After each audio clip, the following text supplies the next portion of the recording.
Segitu dulu yang bisa saya sampaikan, sehingga kemudian ada pertanyaan ya.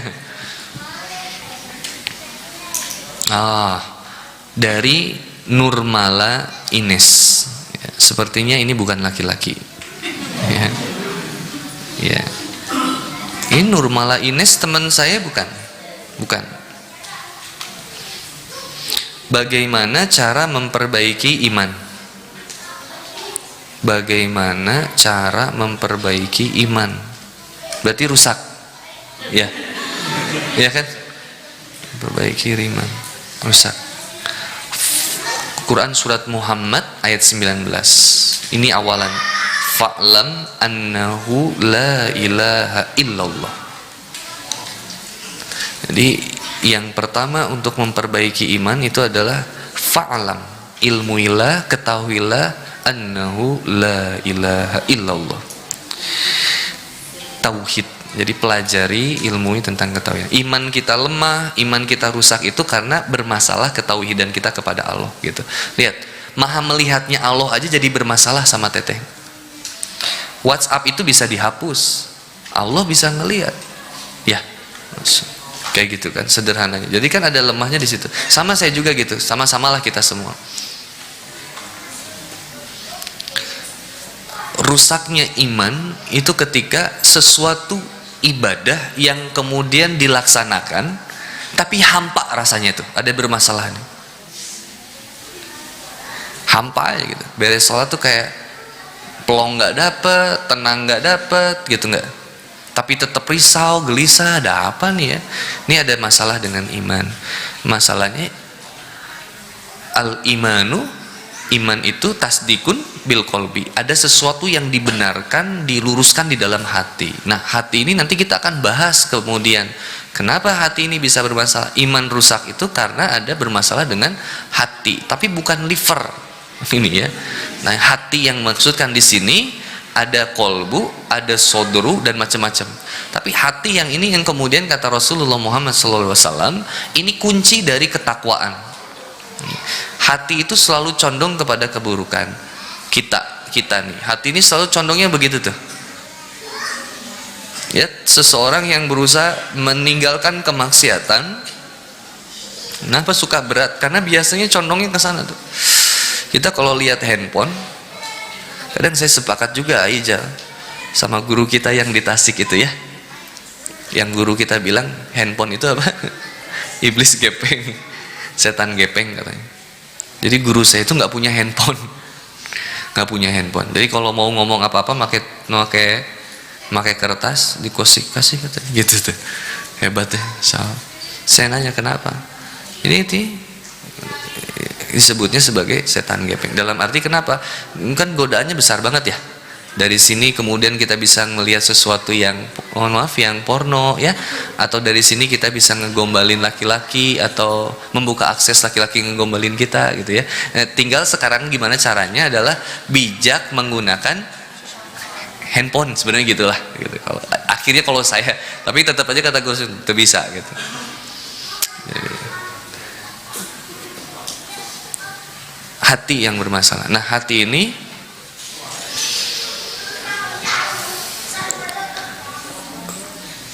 ala bizikrillahi tatsmainu.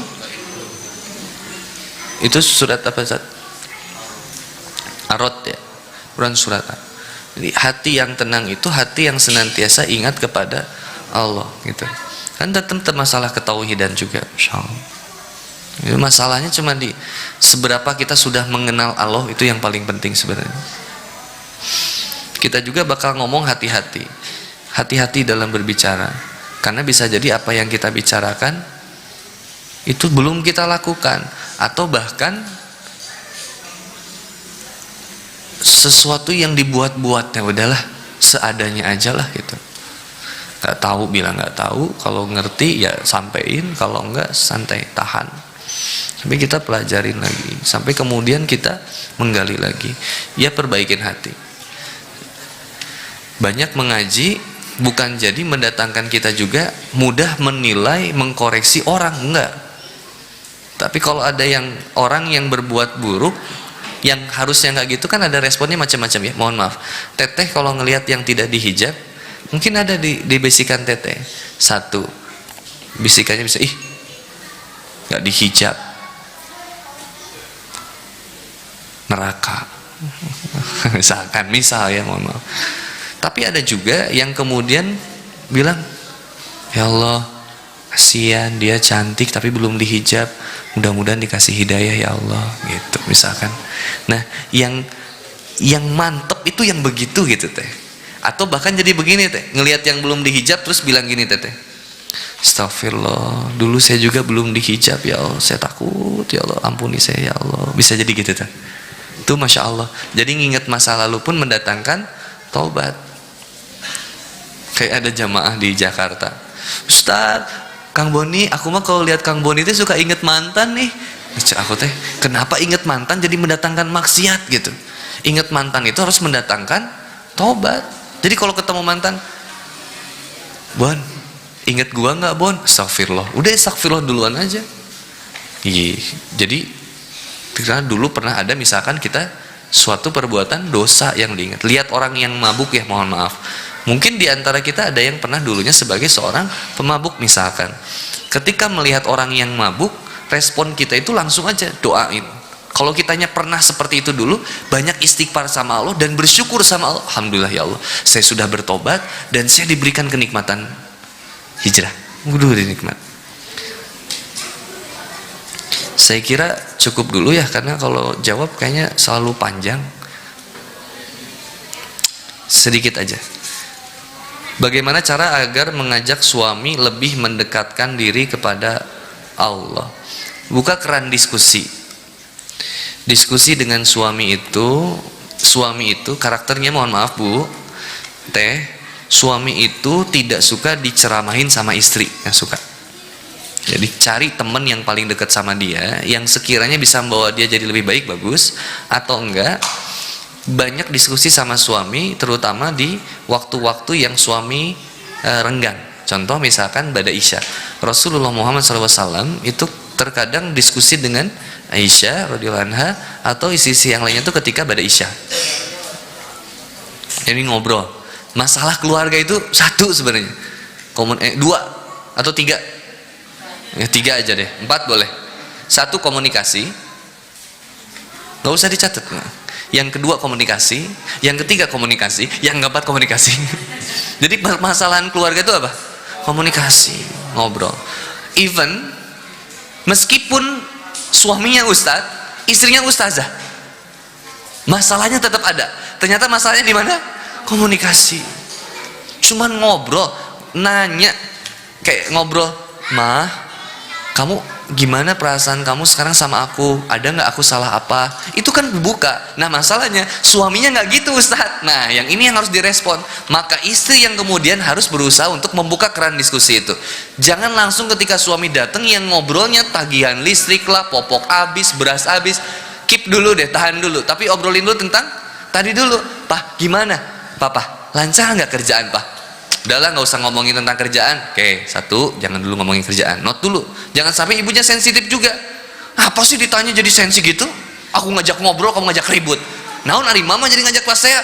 Kue bedok sih ya. Wah, udah rudet ini. Subhanallah.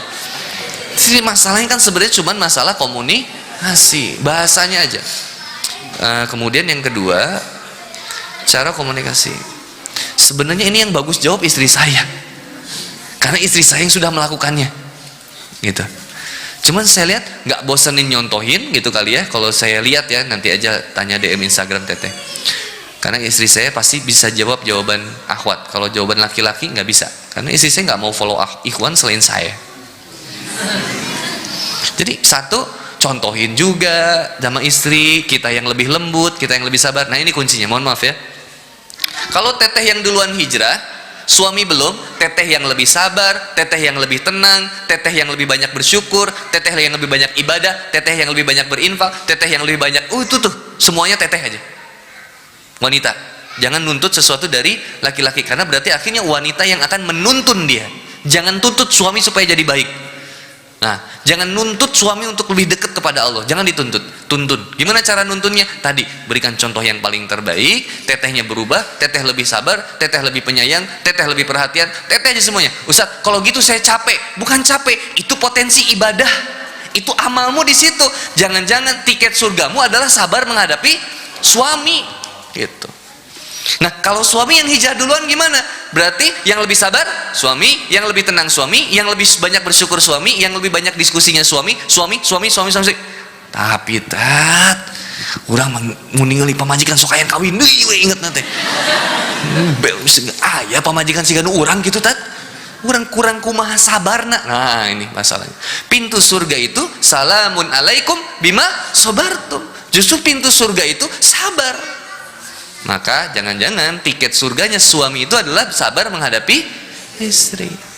Tapi Ustaz, kami ini udah habis-habisan ngedidik anak kita Ustaz. Sekolahnya udah sekolah Islam, terbaik, mahal, tapi masih aja susah buat beribadah. Kenapa ya Ustaz? Susah buat dinasehatin. Jangan-jangan tiket surganya orang tua ada di sabar menghadapi. Tapi jangan juga tergesa-gesa. Anak yang bermaksiat jangan-jangan ada dosa dari orang tua. Insyaallah. Itu kali ya teh, mohon maaf kalau ada yang ini mah diskusi aja ya. Terakhir, bagaimana cara bertahan dalam keimanan? Jawab jangan sih. Mau bertahan gak dalam keimanan teh? Assalamualaikum. Nah, masih bisa fokus? Gimana cara bertahan dalam keimanan kira-kira?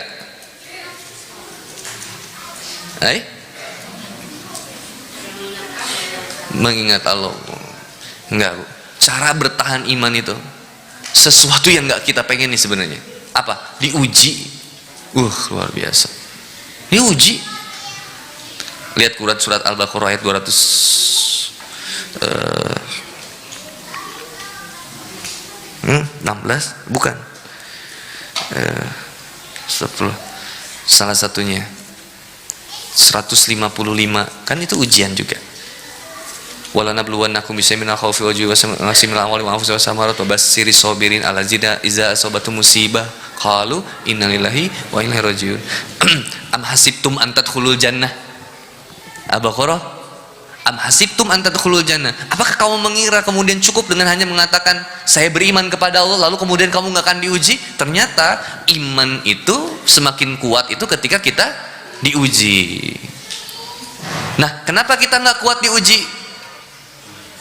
Lemah iman, gitu kan, sederhana ya, disimpelin aja. Kenapa kita lemah iman? Halo, assalamualaikum. Kenapa kita lemah iman? Karena tidak kuat diuji. Bukan. Kenapa kita lemah iman? Karena kita tidak mengingat Allah, gitu kan. Karena kita tidak berusaha untuk mengenali Allah, karena kita tidak kenal dengan Allah Subhanahu wa taala. Ada perkataan ulama yang indah ya. Barang siapa yang tidak mengenali dirinya, dia tidak akan mengenali Tuhannya. Itu Masya Allah. Maka Allah Subhanahu wa taala di Quran surat Al-Baqarah ayat 21 kan ngajak kita ya, ya ayuhan nasu budu rabbakum allazi khalaqakum min nafsin wahidah. Ya ayuhan nasu budu rabbakum allazi khalaqakum walladzina min qablikum la'allakum tattaqun. Hai manusia, sembahlah Tuhanmu yang telah menciptakan kamu dan orang-orang sebelum kamu agar kamu bertakwa. Diajak mikir.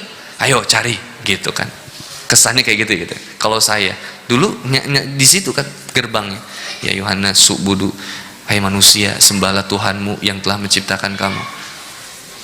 Oh, seruannya berarti semua manusia diajak buat nyembah kepada Tuhan yang menciptakan. Siapa? Cari.